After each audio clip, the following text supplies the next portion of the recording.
But I'm very much, about water and the river and all that. So we get a call, it's called, and a human arm washes up in Lockport, Kentucky, in Henry County at lock number 2. Warning. The podcast you're about to listen to may contain graphic descriptions of violent assaults, murder, and adult language. Listener discretion is advised. Welcome to the Murder Police Podcast, The Murder of Goldia Massey, Part 3.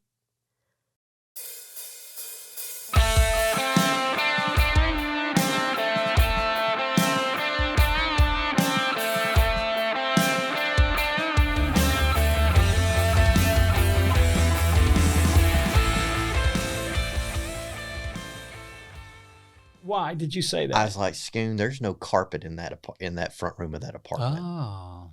The apartment, the carpet has been removed from the front room. So you could see enough through that sliver of door that I could see the entire living room. It wasn't a sliver. He held like an arm's length. Yeah, of I the could door see. open. He was standing in the doorway, but he couldn't obscure my view where I could see all the way in. And the carpet was gone. It was down to the concrete.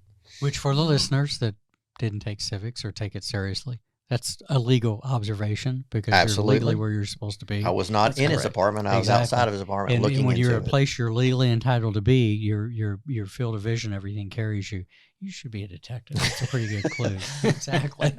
Well, and looking back, obviously hindsight's 20/20, but in that moment, it was more of a, man, I can't believe that there's no carpet. I mean, we were kind of joking about it, but now, I mean, that was huge. Right. It was huge, just to the fact of investigating further, knowing what we knew, seeing what we saw. That was it all added up. So where did you leave it with him? Just thank you for your Thanks for time. your We'll get back time. to you Yep. if we need something. Yep. Right. Thank you very much. As Have a Dave- great day. Right. And as Dave always, I mean, I knew this, and as Dave and I always practiced when we were working together, is it's better to leave on great terms because you're going to have to come back eventually. Oh, yeah. Yeah. Right. I mean, and again, one thing I picked up on too is that when you talked about the arm, he offered the leg. That's you can't overlook that. Right. He offered additional. And of course, he sounds like he's, like I said, he's building qualifiers and everything anyway. Sure. He's going to over talk, that's why you never want to back that down. So God bless him. So that's all we have about Massey at that point. Okay. Now, of course, I want your listeners to remember, and if they've listened to your podcast several times, they know in Lexington, a homicide detective just doesn't have one case. So in that time, we're still working several cases. Now it's Dawn Dunn, who is a homicide detective at that time. She's up next for the homicide. So I take her on my next interview. Yeah, because in the meantime, I'd caught a homicide, so I was no longer working with him. Right. So October 15th, just 2 days later, after he caught his homicide, I tell her that her son had told me that she wanted to borrow some money from her uncle. So I locate her uncle. Don Dunn and I go and interview him, and he gives us a pretty good description of family dynamics. And I think he actually gave a pretty good timeline too. He did.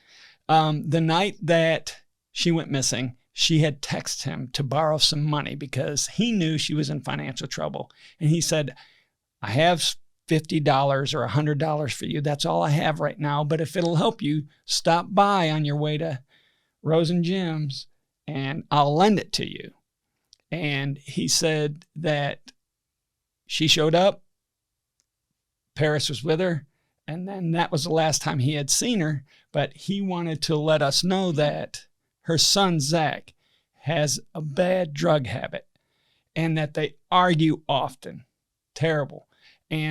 But if she was in any trouble whatsoever, she would call him. And if he hasn't heard from her, she may be on the run due to the money issue. So that didn't help us at all. It actually opened up more doors. Right. Is what Yeah. it did. I mean, it really gave us now Zach is a suspect. It gave us, Goldie's on the run because she owes money. And now we got the guy that supposedly was the last one to see her, Paris Charles. So we're kind of spinning wheels at this point. No shortage of rabbit holes. Yeah. Right. Yeah. Right. So the next time I get to work on it is 3 days later on October 18th. Dawn has caught her homicide. So now it's Franz Wolf's turn. Mhm. So I take Franz. Franz, Yes. Franz and I find out that Zach Massey has been arrested in Bourbon County for narcotics. So all the information we're getting is true, that he has a drug issue. problem. And we go and interview Zach Massey in the jail. And I will say this, Franz he was amazing at this interview. I don't want to say good cop, bad cop, because I know everybody thinks that Franz would be the bad cop automatically if anybody knew Franz. But he went in there with an open mind and asked Zach to go over everything step by step of what he told the police, the telephone calls, his girlfriend's, the night that his wife went missing, his girlfriend's patterns, because we found out in that interview that she actually works at Walmart. She was supposed to take Zach's mother to Walmart and get picked up by Paris Charles. Yeah, to back up, to clarify. So Zach had a girlfriend named Samantha Smiley. They were living together. Okay. Samantha was working at the Walmart in Georgetown, and they had found out that Samantha had given Goldie a ride to Georgetown to meet Paris. So that's kind of how that Good. came through. Okay. And that interview in when Franz and Chris talked to him while he was in custody. So they got a lot of clarification on that, and especially knowing that we knew that she had been taken somewhere by another person. That was big, and creating, and you know as well as I do, and I'm sure that over this thing, timelines are essential, and knowing where people are, not just working backwards, but working from the point where you can get a good starting point forward to where you've last seen that person. And now you have another person. Correct. We have more people to talk to verify those timelines and story. Right. Well, and we all know when someone says Walmart, that's a gold mine for us, because what's at Walmart? Cameras. Yeah. So I mean, that when we hear those terms in places where we know that are in public that have cameras, it just, for us, makes it that much easier, because then we can confirm what people are telling us. So. Right. During that interview with Franz, we find out that Zach has given all of Goldie's property to her sister, including her computer, all her clothes, everything that was in his apartment, because remember, Goldie was evicted from her apartment. She moved in with Zach and his girlfriend, Samantha Smiley. In Cynthiana. And that's a key, because remember Cynthiana, because we'll get into that in a minute, and it's pivotal. And remember, Paris said, I picked her up in Cynthiana. So now who are you believing, right? So now I'm losing hair, and I don't have a lot to lose. No, be very careful. Yeah. Rogaine. Hey, right. I will say this, got a nice cut for tonight too, by the way. He did, yeah. He did. I mean, he shaped up. Both of them. That's all I wanted. Yeah. Yeah. It took 5 minutes. I paid $20. Go brush your teeth. These guys. So, of course, 3 days later, we get to talk to Goldia Massey's sister. Cheryl Saylor, Taylor. yes. Cheryl Saylor. And you don't spell Cheryl by Cheryl. It's not Cheryl, it's Cheryl. Shirl. Right. Oh. What a Cheryl. Sweetheart. Yeah. Absolute sweetheart. Like Shirley. She just goes by Cheryl. Cheryl. Mm-hmm. Yeah. Sweetheart. She provides us with all of her box clothes. of shit. Yeah, a lot of Box clothes. of shit.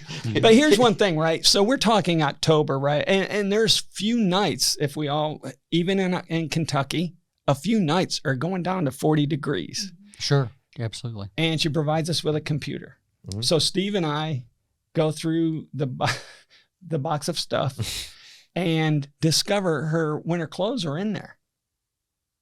So her coat. Right. Yeah, her coat. And the computer, really, there was nothing of significance on the computer, but the clothes really concerned Steve and I. You're not going out at 40 degrees without a coat or at least sweatshirts on. True. And in the meantime, we're still checking the video from Walmart, right? There's a process that everybody has to go through, even if it's Walmart, that you have to obtain the video from.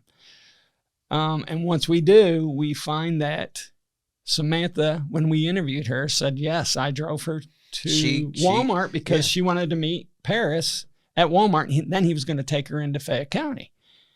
And sure enough, she was waiting outside of the Walmart, and you see a vehicle come and pick her up. A van, right. Not a white wall panel serial killer van, but a van, a carpenter's van, I would say, a maintenance guy's van. Picks her up, and you see them pull out and go towards Fayette County. So you anchored the timeline, and you get a new And you piece of validated the information. story. Yeah, Correct. Yep. We validated Zach's story that Right. piece. Zach's story. That piece, That's yeah. correct. and Samantha's story. Yes.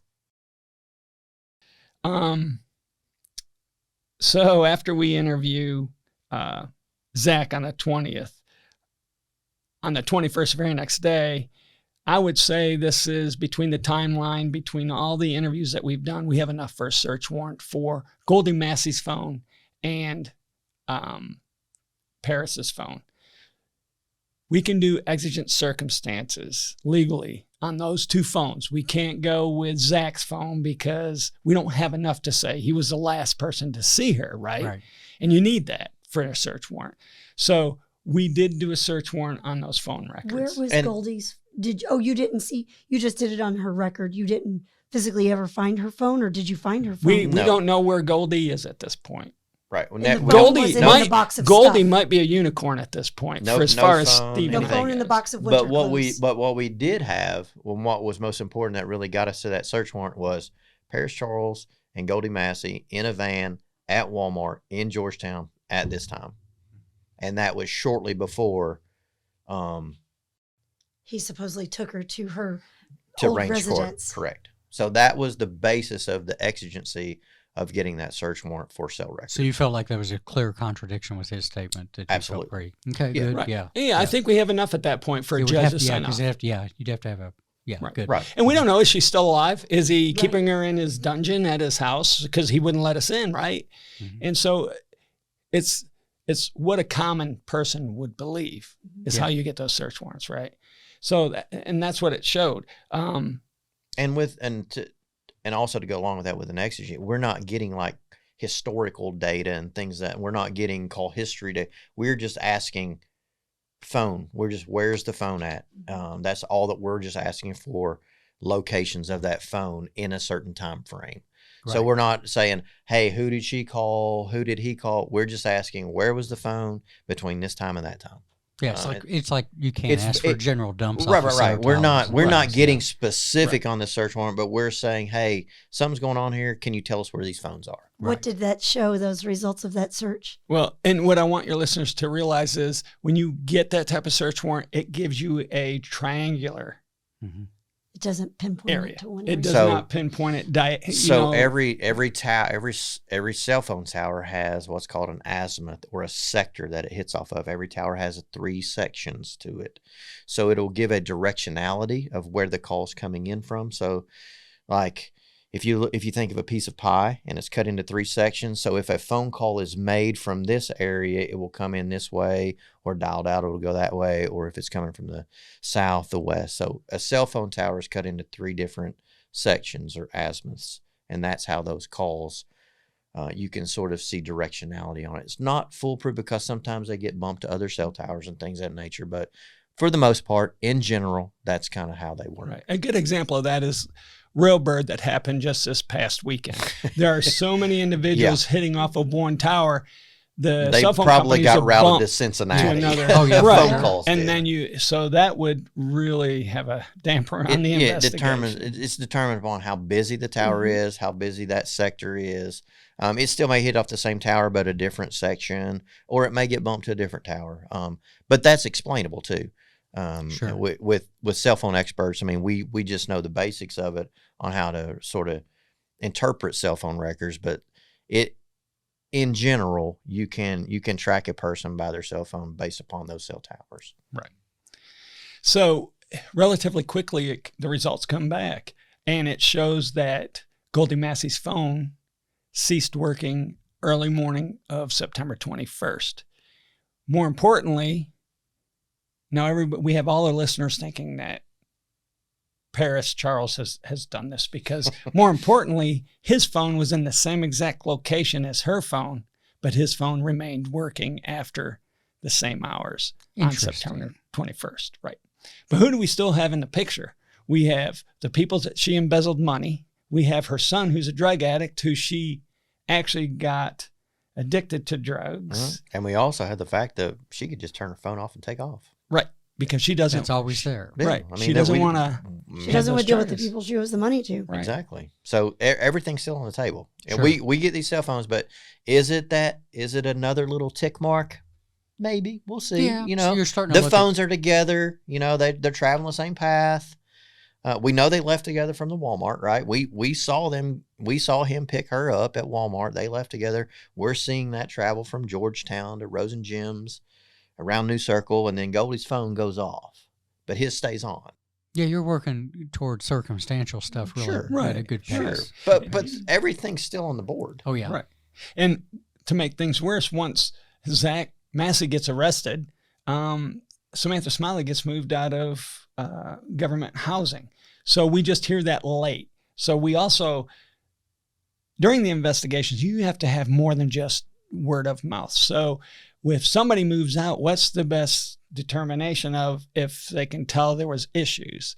And I'll jump ahead and I'll let the listeners think about this. And I'll tell you what Steve and I did to determine whether Zach and Samantha had anything to do with this.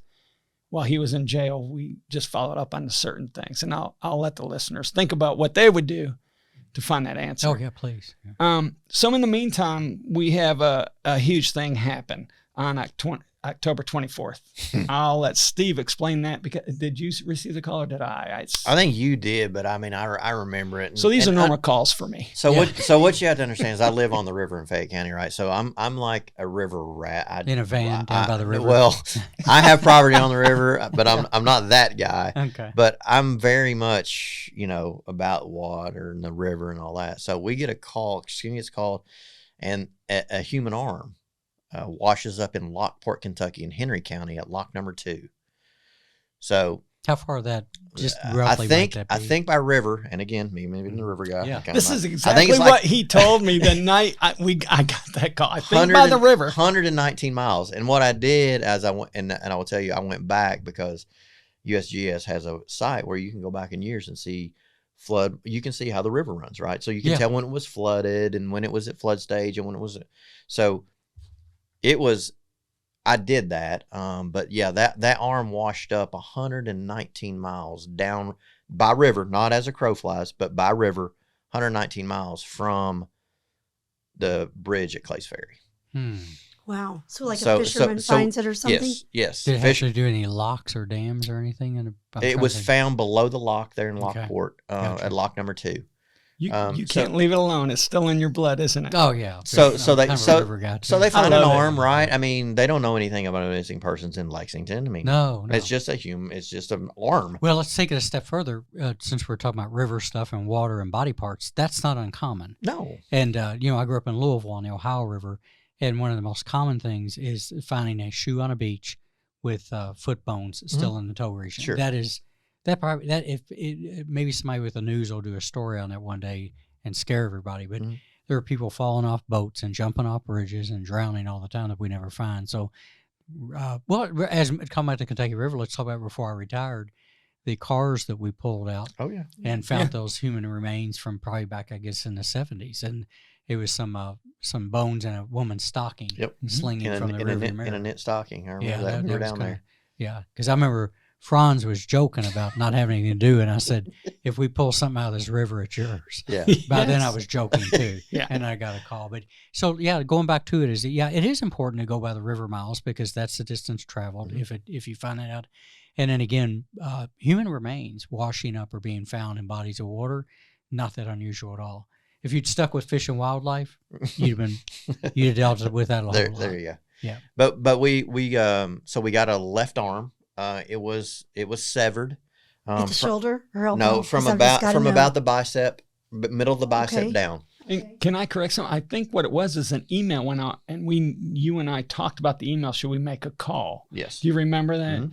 It's coming back to me now. Mhm. I haven't done a lot of drugs at all. Yeah. It's coming back It only takes So- that one. one time. Right. So it wasn't like they found this arm and they're like, oh, Call my gosh, Lexington. Lexington's got a missing persons, you know what I mean, kind of thing. We need to call them because they haven't. I mean, Could have come from anywhere. they found an arm. Right. We knew nothing of it, but And I think we saw the link.